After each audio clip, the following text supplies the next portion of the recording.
Sneezing is an involuntary expiration of air to rid the nasal passages of foreign material.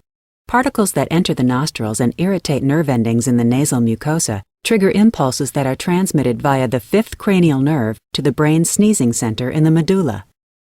This sets off a respiratory response. Rapid inspiration fills the lungs, the epiglottis and vocal cords close, and the muscles of exhalation in the chest and abdomen tighten in a spasmodic contraction.